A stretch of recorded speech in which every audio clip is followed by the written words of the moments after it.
We're at about 46 attendees, so we'll make a start. Anyone else that comes in can join in. So again, welcome to everyone who's just joining our webinar today.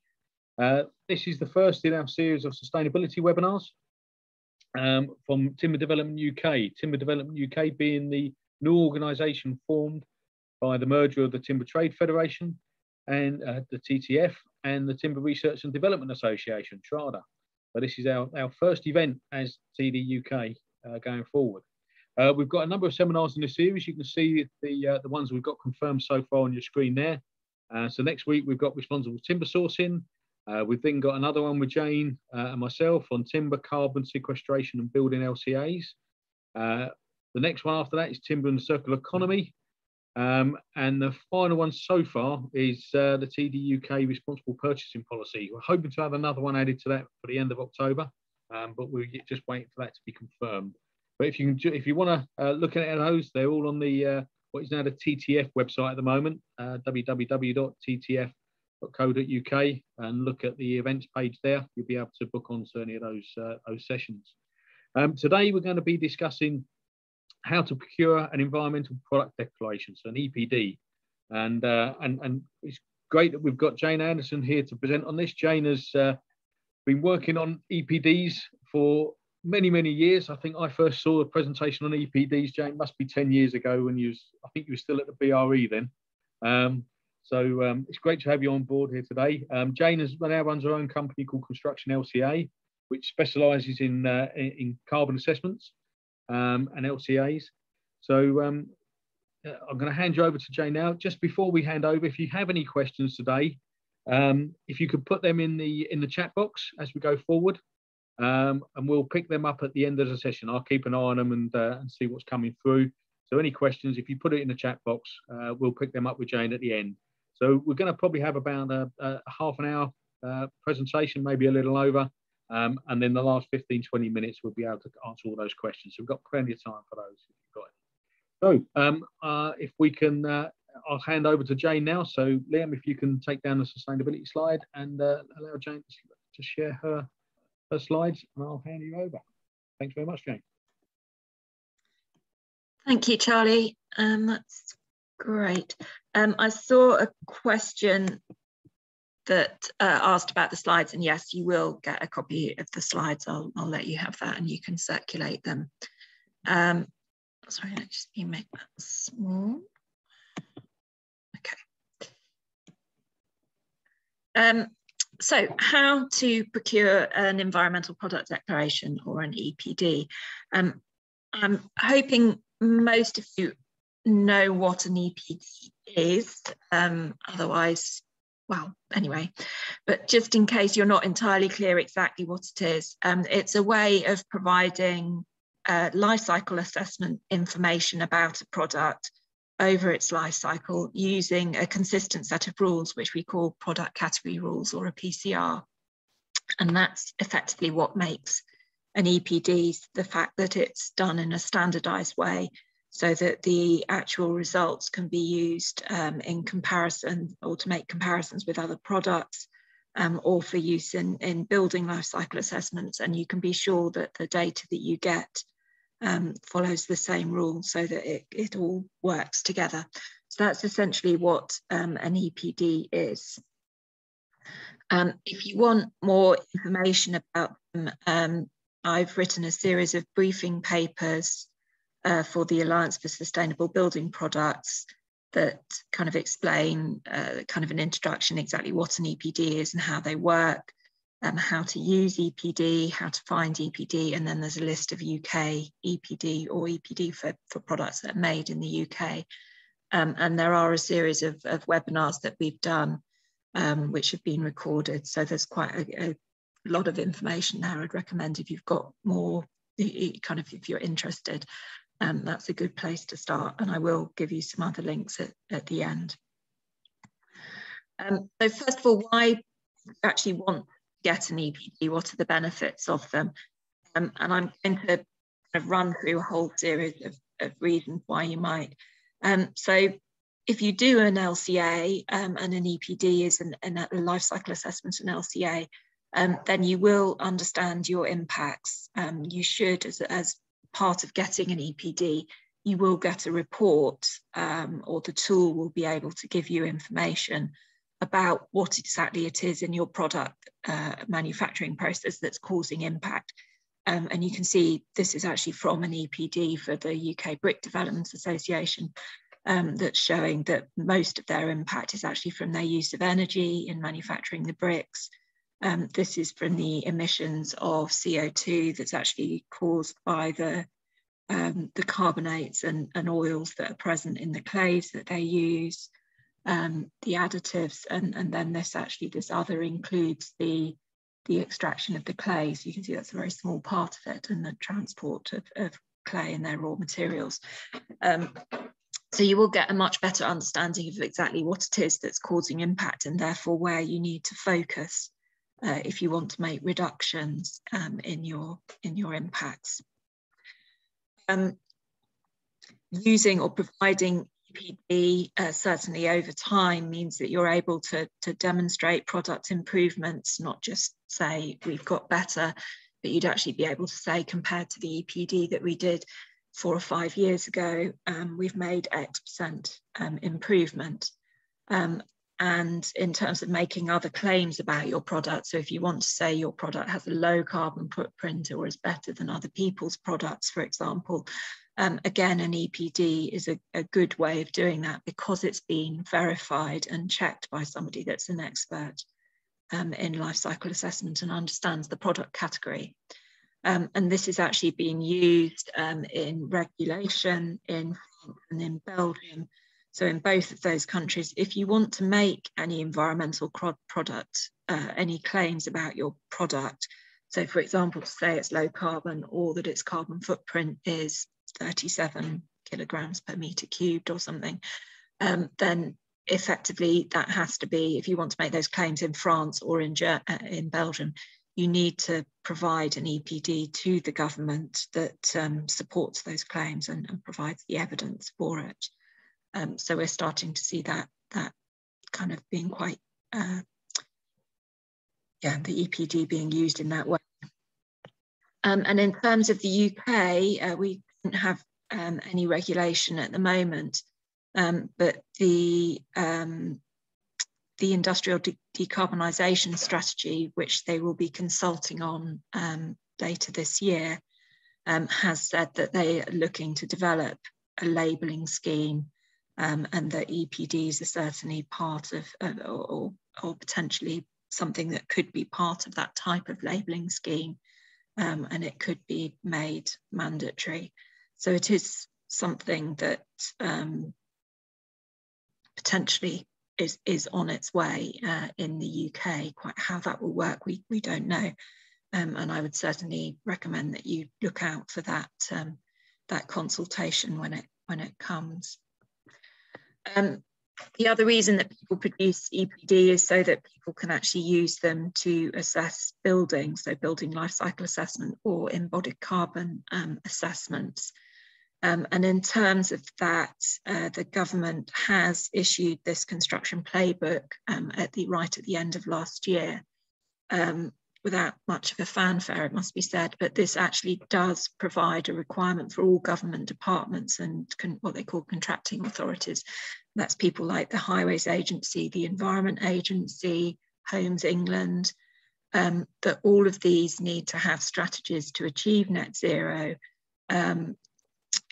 particularly for their estate and infrastructure portfolios, and that they need to adopt whole life carbon assessments to understand and minimise the greenhouse gas emissions from their projects and any programmes that they have. So it's something that all of those government departments and agencies are very actively looking at the moment, is how they can actually start to actually do whole life carbon assessments. And as part of that, data is key. So they need generic data, and they need manufacturers' data, because manufacturers' data is one way that they're able to reduce impacts, obviously designing their projects or infrastructure better or differently to reduce embodied carbon is a big part of it. But material selection and choosing manufacturers with lower impacts is another part. And the other place where whole life carbon reporting has become a requirement is in London. This is only for large developments, so developments that are referable to the mayor. They estimate that it'll be about 150 of those a year, very large developments, big housing schemes, for example.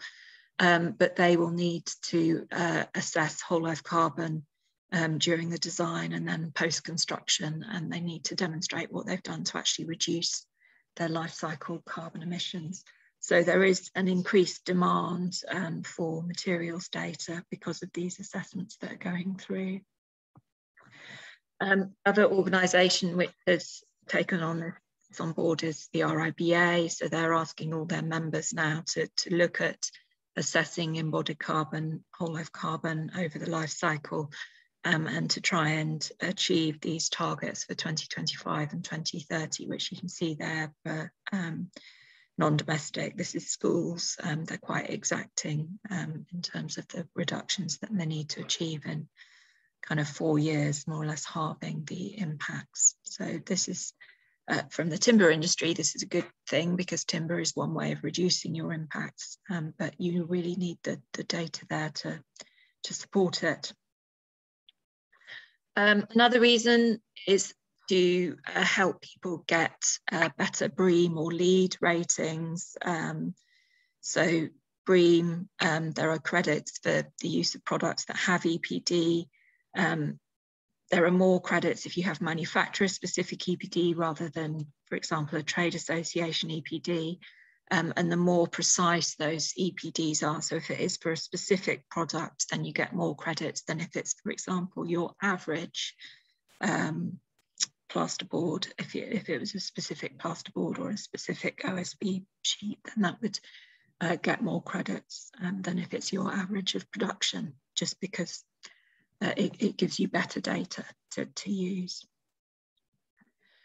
And in terms of green public procurement, again, this comes from the Cabinet Office at the end of last year, but they are changing the way in which, or making it more, let's say, obvious that they want assessments to be more about value than just cost.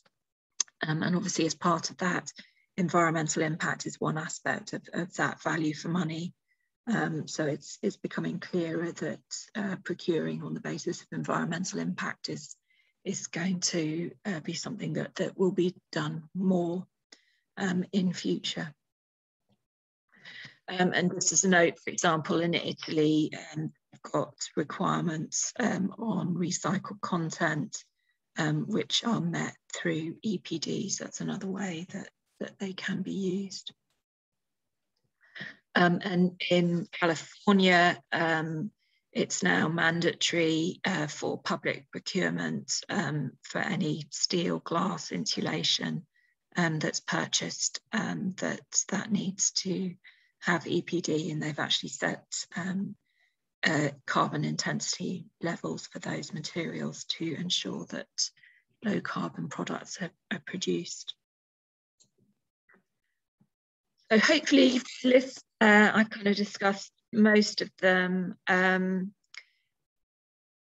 One reason, which certainly in other countries where they're using generic data and building LCAs, they've actually started to use what we call penalty factors. So if you imagine the generic data is an average of all production, so they kind of use these penalty factors to take account of the fact that they assume manufacturers that are better than average will be producing EPD, and those that are worse are actually worse. So the generic data comes with a penalty, and that encourages people to produce manufacturing specific EPD. It also, particularly where that data hasn't come from industry but is an estimate, because there isn't data available, then the penalty will be larger. So it effectively is a benefit if you have manufacturer-specific EPDs. That will mean that your products are not going to be considered with these penalties. And obviously, if you have an EPD, there are quite a lot of EPD, but you would be ahead of the market and being able to kind of react to what's coming much better if you actually understand where you stand. And this slide just shows how many now are to the European standard EN 15804, which is the one that we use. And you can see that the growth in EPD is kind of continuing, and if anything, kind of increasing.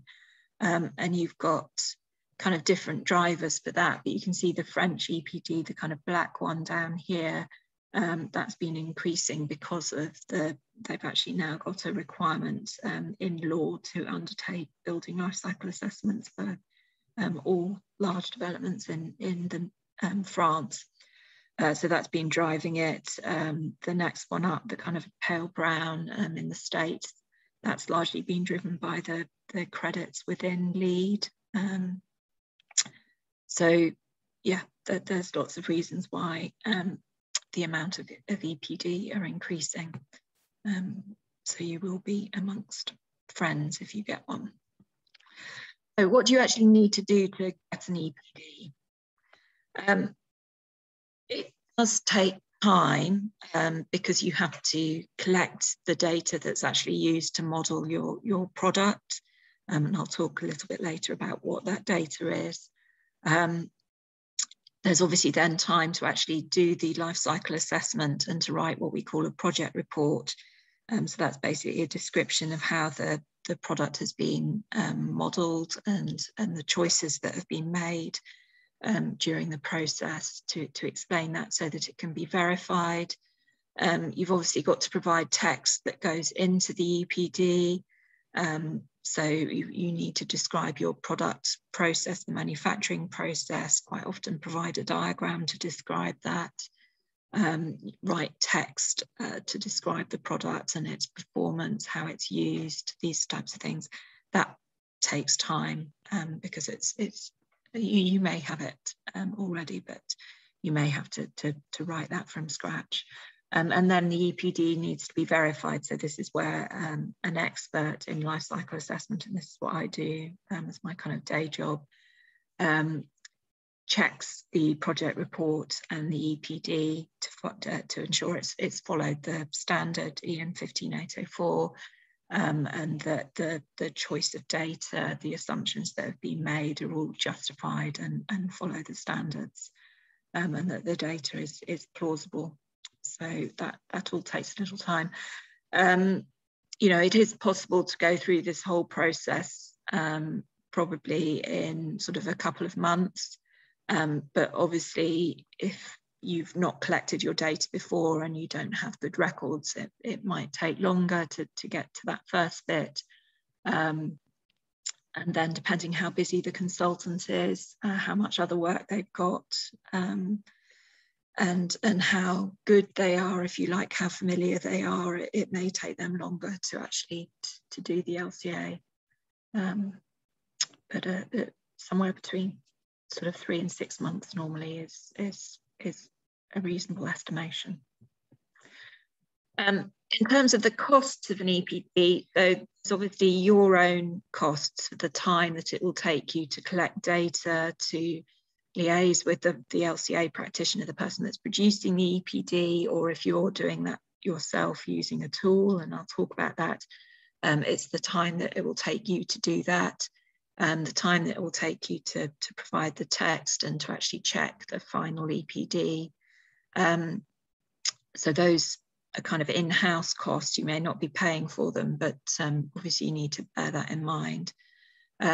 There are LCA modelling costs, particularly if you're doing that through an LCA practitioner, and I'll give you an indication of some of those. You need to pay the EPD programme where you register your EPD so that it's listed and so people can find it and that it's available in tools. You need to pay a verifier quite a lot of programs, that's actually part of your fee that you pay the EPD program, but there are one or two where that's done as a separate contract and you appoint the verifier. And then I would recommend that you consider the marketing costs. If you've got an EPD, then it's really important that your staff all know about it, your customers know about it, and that you make that information and you know, make the most of the fact that you've got it, and make sure that it's easy for people to find that data and to know about it. Like I say, the cost in terms of data collection, it really depends how good your record keeping is. It's generally much easier if you've got everything in a kind of 14001 system, for example, particularly if it's available digitally, and one person kind of has an overview of where all that information is. It makes it harder when you've got different people that are each controlling. You know, if you've got one person that has all the data on waste, if they're not really interested in an EPD and don't understand why they need to provide the information, then it can take much longer to do that, and you might spend a long time sort of trying to chase them. Certainly as an LCA practitioner, I've had kind of problems trying to get data in those sorts of circumstances. So it's an idea to kind of think about that and make sure you kind of got that information first of all. So there are effectively two routes you can go down. One is to use somebody outside of the of your company, to use an expert in life cycle assessment. The other is to use what we call a tool, an EPD tool. There are advantages to both. So obviously if you use an LCA practitioner, they can advise you. If they've got experience, they can tell you the best things to do. They can sort of support you as you go through the process. But it is a much more expensive way of doing it. So if you want to choose an LCA practitioner, there is a list of LCA consultants that one of the EPD programs provide. It obviously doesn't include everybody, but it's a good place to start. Sort of in terms of the types of questions to ask, if you're trying to source a consultant, you know, how much experience do they have? So if this is going to be the first EPD they've ever produced with you, the chances are it's going to take a lot longer than if you use a really experienced consultant. How familiar are they with your product? Again, if it's the first time they've actually ever done an EPD for, let's say, a timber product, then they might not be familiar with the way carbon sequestration is covered. They might not understand your processes. So it may take longer for them to get the model, sort of do the model correctly, and to get through verification, particularly for timber products, because it's quite complicated in terms of things like the carbon that's stored in the product and how you actually work with that. Have they worked with your chosen EPD program? And I'll talk to you about that. There's another slide about how you choose your EPD program. But again, if they're familiar with that, then they will kind of know the questions and approaches that are used. So that can make it quicker. How realistic are they about timeframes and the effort? So if you, I mean, I would always recommend you talk to them about it. You know, if you talk to 3 consultants, one says they can do it for you in 3 weeks and another says 3 months, you know, really understand why it is that the one that says 3 weeks thinks that's really realistic, and you know, what experience have they got? Can they really, you know, is it just because they hope that's how long it will take, or you know, have they managed to do that for other people? Yeah, and how do you trust them effectively? And how much it will cost? I mean, obviously that's important. And again, you know, when you get the prices, ask them why it's, you know, if you get a very cheap quote or a very expensive quote, ask them why they think it is so cheap or so expensive. Have they really thought about all the things they're doing, particularly if they haven't got a lot of experience? Then I would be quite nervous of a very low cost. In terms of some examples, EPD Ireland give the cost for a relatively simple product, EPD, from 5,000 to 8,000 euros. A paper that was produced at a conference in 2017 that did a survey of lots of people or lots of companies, came up with a cost between $10,000 and $30,000 per EPD. And that was the total, including verification and listing. So that one above is just the cost for the LCA practitioner for EPD Ireland. And then a trade association, ARGA, who are the kind of locks hardware, they gave the cost for producing 14 average EPD from all their members for different products at around £70,000. So there is a big range. One thing, so particularly for a large trade association study, they're gathering data from lots of members. So the consultants need to kind of work with each of those sets of data individually. So it is more expensive if you're doing a generic EPD. Even though you're going to end up with one EPD, it will be more expensive because you've got to look at all those separate data sets and kind of model each of them. So kind of bear that in mind. The other approach is to use what we call a pre-verified or an EPD tool. So there are two big ones that are well known in the market that have been pre-verified. So this basically means if you use these tools, the kind of all the assumptions and choices within the tool have already been verified.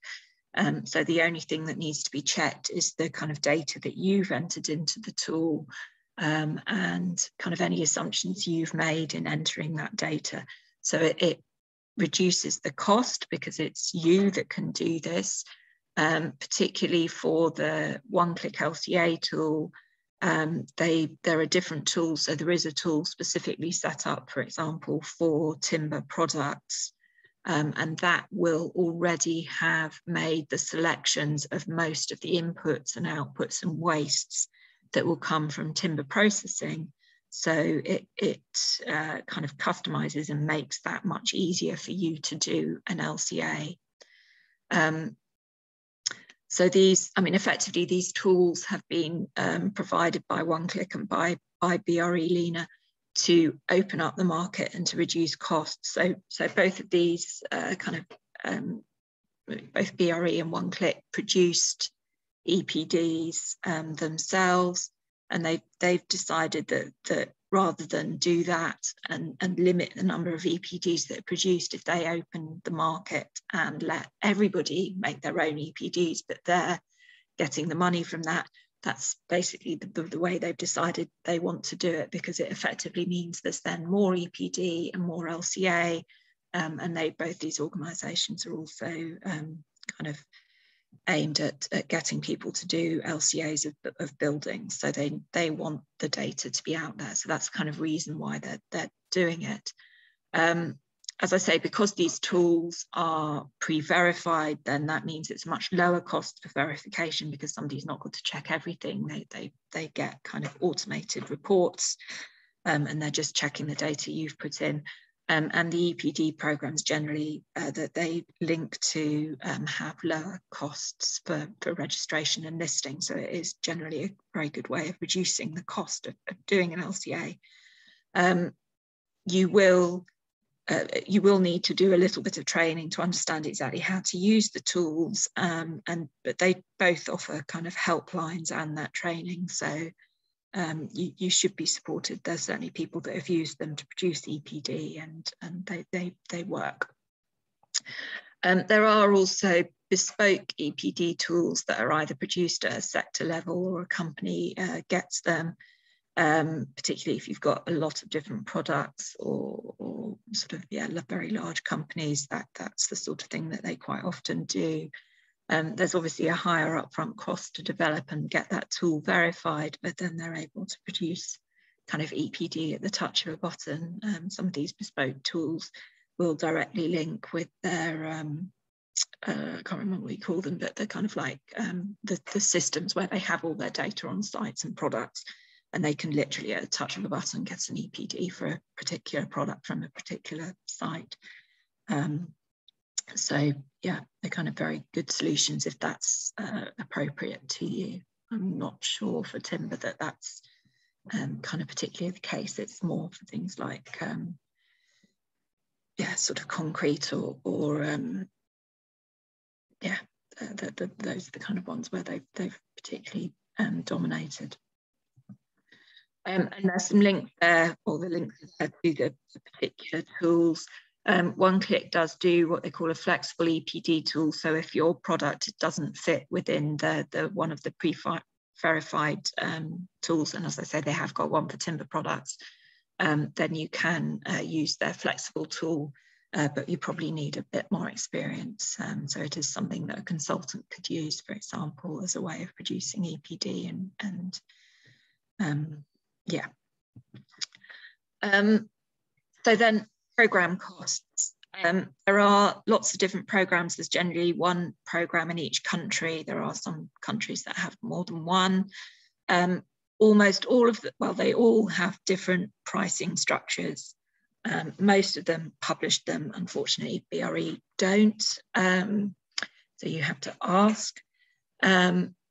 Most of them have an annual cost that is either for membership of the program or for listing your EPDs each year, or both, but not all of them do. Most of them have a one-off cost when you actually register your EPD, or that pays for the verification. And in terms of pricing, they do it, some of them just have a flat fee, some of them do it by the turnover of the company, some by the number of employees. So it really is worth looking at each of the programs that you're thinking of and actually checking how much it's going to cost, because there isn't really, you know, depending if you're a company with a high turnover and a small number of employees, it's going to be different than if you're a low turnover and lots of employees. Some of them offer discounts if you're a member of a particular trade association that works with them or is already a member, or to members of the relevant Green Building Council. And most offer discounts, so the more EPD you publish, the cheaper each EPD is to list. And as I say, many of them offer discounts for EPDs that come from tools. So you need to ask specifically either via the tool or via the program how it will work if you use a particular tool. And just giving you an overview here for BRE, who unfortunately I can't give you an overview because it all depends.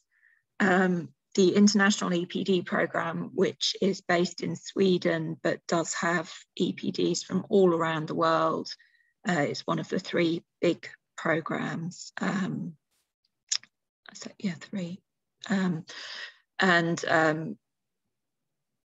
so that you've got costs there. EPD Ireland, just because it is quite a low cost program, and obviously Ireland is close to the UK, and then EBU, which is the German program, is another one of the very big programs. So the French one is the other one.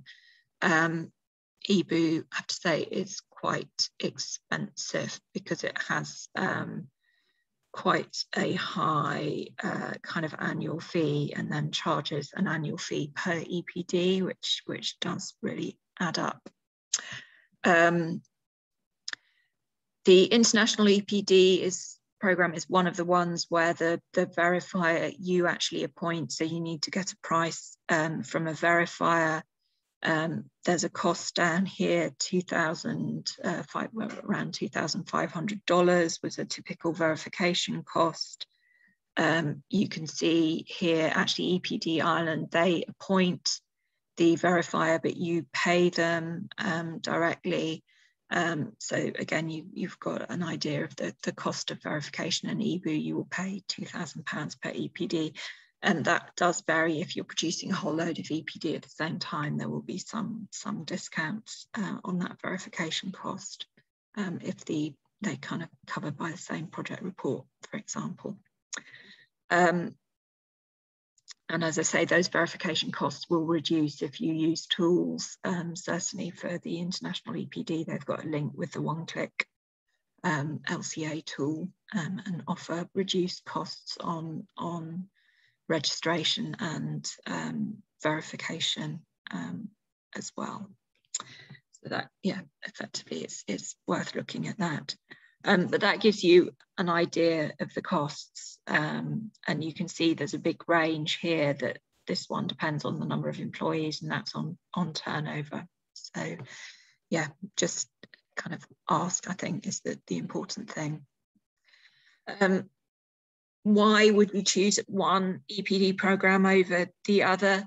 So the UK is, if you like, it's an interesting situation in that it took BRE quite a long time to move from the Green Guide and environmental profiles to actually producing EPD to the European standards.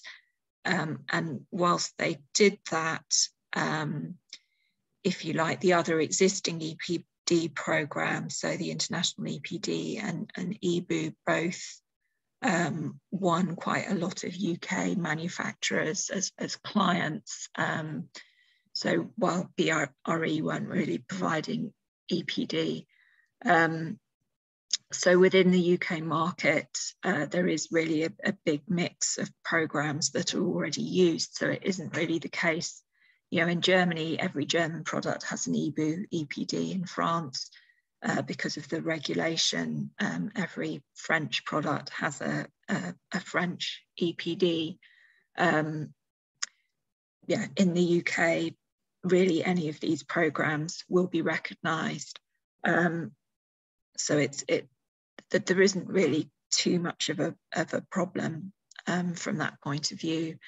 There is an organisation called Eco-Platform, which is, if you like, the kind of trade body for EPD programs, and it makes sure that they follow the standards, that they have good audit and verification procedures in place, that the kind of experience of their verifiers is checked properly. So you should basically, so long as you're using an Eco-Platform member, then you should be recognised, the programme should be recognised as authoritative and robust. So then it's down, I would recommend, and there's the Eco-Platform link at the bottom takes you through to all the EPD programmes that are members. You know, have a look at them. How easy is it to use their website? How easy is it if you want to search for an EPD for a timber product? How easy is it for you to find it? Because that's how easy it's going to be for your customers to find it. If you find the website really difficult to use, then your customers are not going to be able to use it either. So that's something to kind of take into account. How will your EPD be available? So quite a few of the programs are making their EPDs available digitally. It's worth asking them how they're doing that, what tools they're putting their EPDs into, who is able to kind of access them. Eco-Platform itself has a digital portal with certainly most of the recent EPDs in them, and Eco-Platform is committing to provide all its EPDs digitally from, I think, 2021. So it and digital EPD really are the way that your tool, your product data is going to be kind of available for use in tools like BIM and CAD and kind of building LCA tools and embodied carbon tools. If that data is available digitally, that's you know, it means that the architect doesn't have to go and find a PDF and then copy down the result and sort of enter it into the tools. If your data's there digitally, then it'll already be there for them to select. Another thing that is quite important to look at is how much marketing can you include in the EPD, what will the actual program do, and then the cost of the program. You know, is what they will give you worth it? And just the international EPD certainly is the one program that really allows you to format your EPD however you want, and you can put in a lot of kind of marketing kind of information and pictures into it. The others have very standard formats. I'm going to rush through. In terms of how many EPD you need to produce, you know, if you've only got one product, then obviously you're only going to produce one EPD. If you've got quite a few products, should you do one per product or the average?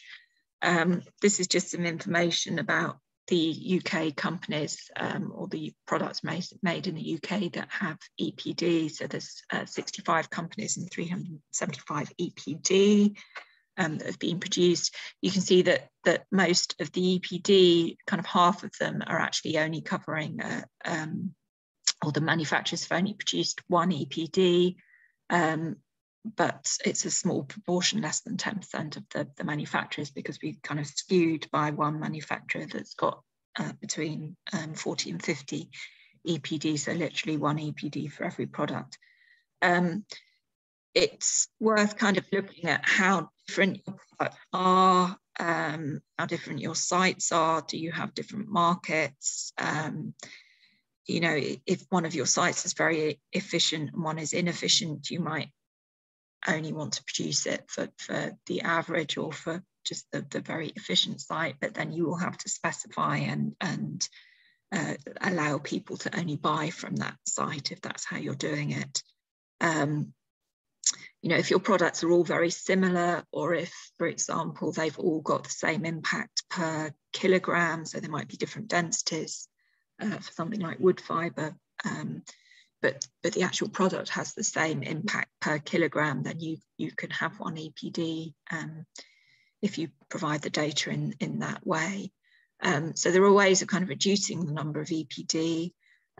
Some of the programs do limit the amount of variation in an individual product. So if you're producing an EPD for an average, it can't vary too much. So that's another question to check. But there are often ways that can be dealt with. And if you have got lots of products, then that's when an EPD tool really kind of comes into its own, because you can, you know, you'll have the kind of basic model and be able to produce lots of EPD from that. The other question is which version of 15804 you should use. Currently, there are kind of two versions that are in place at the moment, but one of them will be withdrawn next summer, the first one. It is possible to produce EPD to both versions, and that's probably certainly for the next kind of 6 months to a year, that's probably the best thing, because there'll still be a demand for the first version EPDs until the building level standard is updated.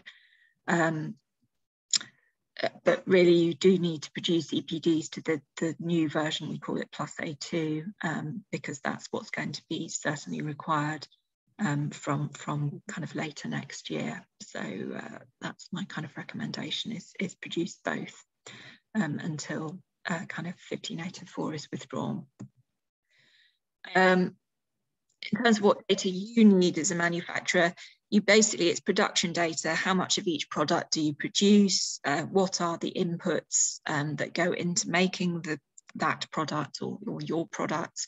And how do they get transported to site? The energy data, the energy that you use and how you allocate that to the particular products. Water, and again, how you allocate that. And the wastes that are produced and how you allocate that. So that's the data you need. You should have it all, but and your consultant or the people that produce the tools should be able to help you with that if it's not clear. Other resources, as I say, the ASBP's got lots of information about environmental product declarations. The International EPD Programme, their website is EnvironDec. If you select resources from the drop-down, there's lots of information there about EPD and how to produce them. And One-Click LCA put quite a lot of kind of resources as well. But thank you very much, and let's hope there's some questions. Good, Jane. Thanks very much for that. Appreciate your time there. It's really, really thorough go through of what's required for the LCAs. We've got, like I say, questions-wise, if you want to put some questions in the chat box, we can pick them up with Jane now. And we've got one question in here coming already from Gareth Morris. It says, hi Jane, are you able to provide any advice on the production of a system EPDs? For example, an off-site manufactured timber frame system, or share any past experience of working with these kinds of EPDs? So yeah, you can produce an EPD for a system in the same way as you produce a product. Where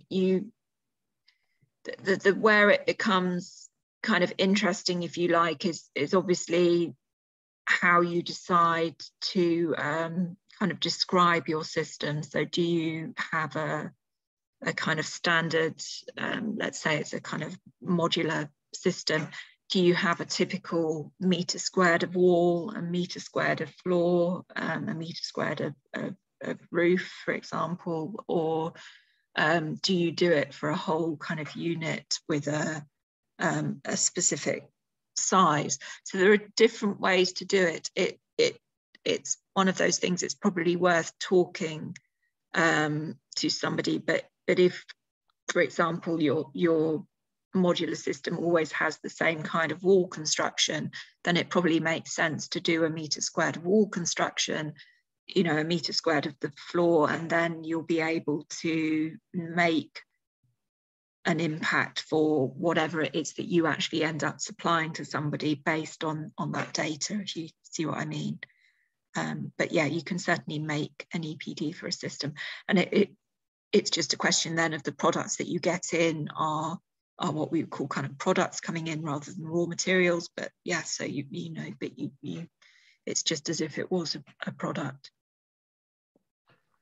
Okay, thanks, Jane, for that. Like I say, any other questions, put them in the chat box. I've got a couple of questions while we're waiting on that, Jane. On the when you're producing that the data, or trying to find the data for an individual product, I take it you're sort of trying to estimate maybe your energy use for, you know, if you've got a number of product lines, you've got to try and allocate the energy for each different product line and make an estimate of that across the board. Yeah. Yes, you have to do that. And the way that you do that, I mean, it's effectively trying to come up with something that as far as possible would reflect, if you just made one of those products, what that would be. So you can do it, for example, if you had data when you only ran one of your production lines, you know, how much energy did that use? That would give you an indication, for example. If you know the kind of ratings of the machines that you've actually got, you may be able to do it that way.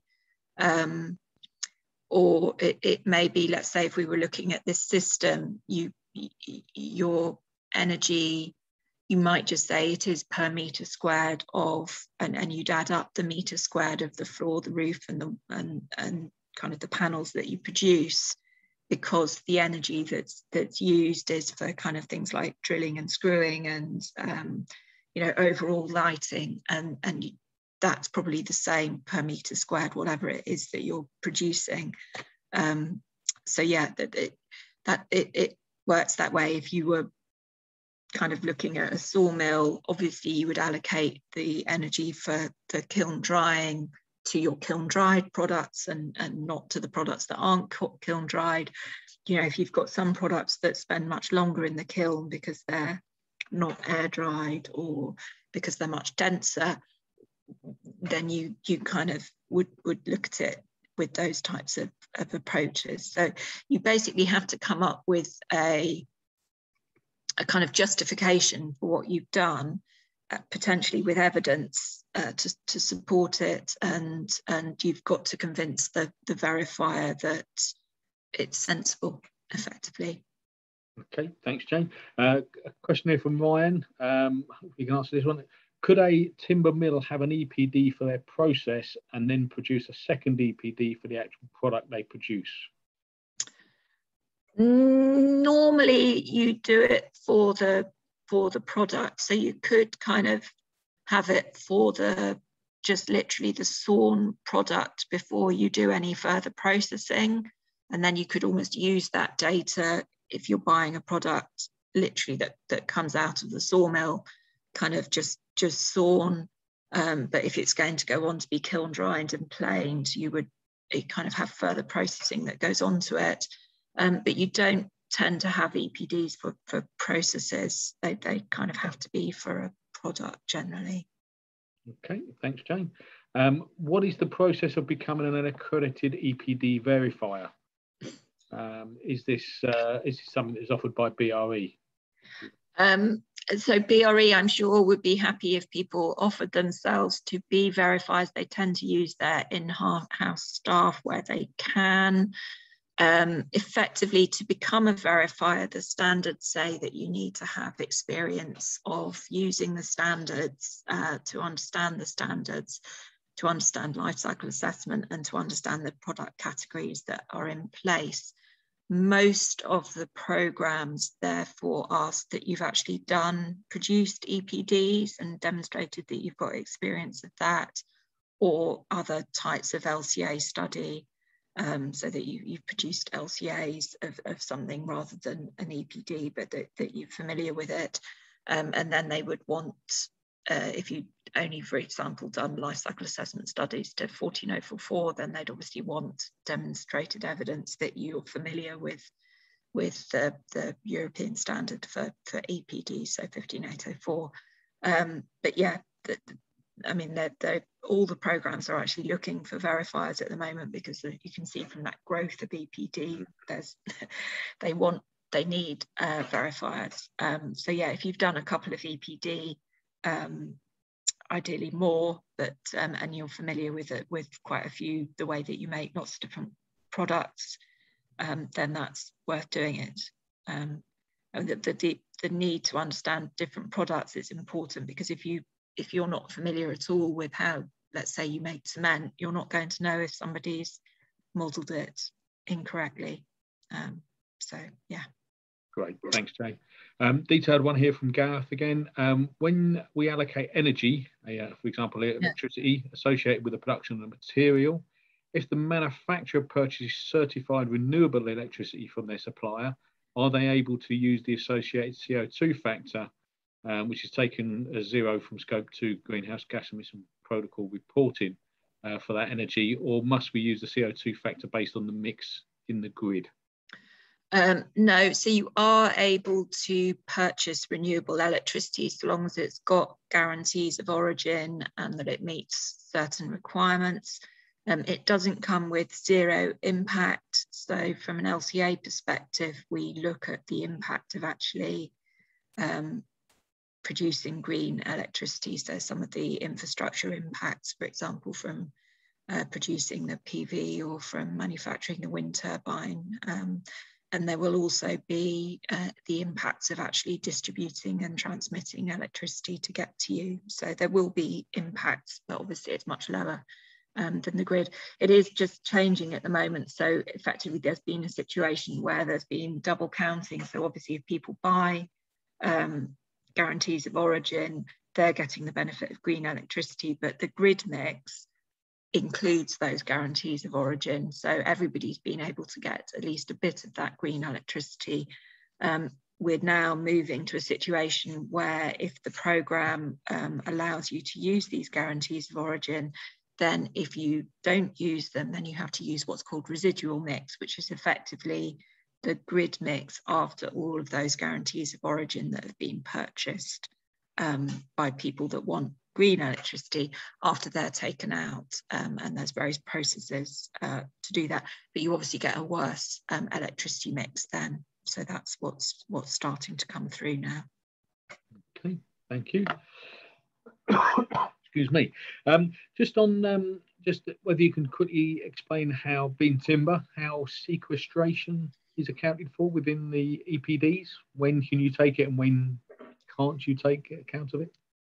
So effectively, if your timber comes with FSC or PEFC or kind of certification that it's sustainably grown and it isn't a kind of like old growth forest, sourced from an old growth forest.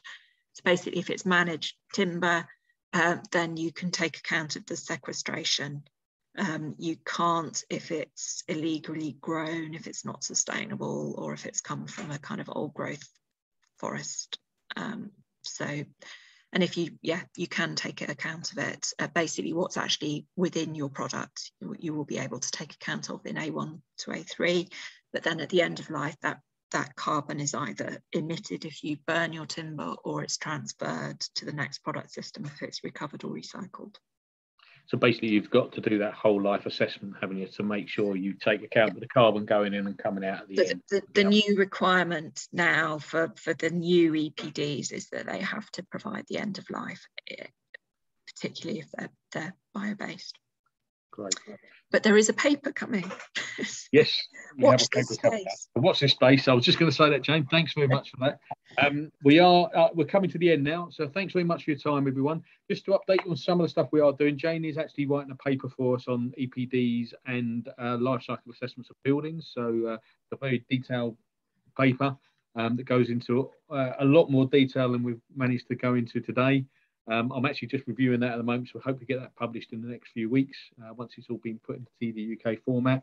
So keep an eye out for that. That'll be on the website soon, hopefully, and it'll be followed hopefully by a website as well, which will give you a bit more of a basic run through of how EPDs and life cycle assessments can work. So keep an eye on all that. That'll be coming soon. Just to pick up on another couple of points. On Jane's presentation, really around the need for EPDs, we are being asked quite a lot from our specifier members for how TD UK can help them get more EPDs into the market, and we're actually looking at how we might make that part of the responsible purchasing policy, and how we could phase EPD requirements into that responsible purchasing policy going forward. The other thing that may come under this, if you are making any carbon claims against your product, you've got the new, I think it's called the Code for Construction Product Information, the CCPI, means that you might have to be able to, you will need to verify your claims that you are making, and obviously an EPD would be a way of verifying that claim of any carbon that you might carbon claims that you might want to make. So what we're saying is EPDs are becoming a necessity really for any carbon claims or any carbon accounting that needs to be done on a project. Just to add to your presentation as well, Jane, you mentioned BREEAM and LEED, but also SCAR, which is the refurbishment scheme, which fits for EPDs as well. So that's just another one there. So I think that's it. We're at our time now. We're just on 2 o'clock. So again, thanks very much for everyone's time. Really appreciate you turning up today. Like I say, have a look at the TTF website, the result and the upcoming events page there. We've got another 4 of these webinars booked in leading up to COP26 at the end of October, beginning of November. So please sign up to those. Like I say, the one next week, they're every Tuesday. So every Tuesday between 1 and 2. So if you can sort of stick that in your diary and turn up to those, that'd be great. And like I say, the next one we've got is on responsible timber sourcing next week, and I'll be hosting that one. But just a final thank you there to Jane. Really appreciate your time today, Jane, and taking your time there. And we'll see you in, I think, a couple of weeks' time at our timber carbon and sequestration event, which Jane will be sort of be my critical friend on that presentation as I go through it, and be able to answer some of the questions at the end, hopefully. So thanks very much for your time. Hope you enjoyed today's presentation, and we'll catch up with you next week. Thank you very much.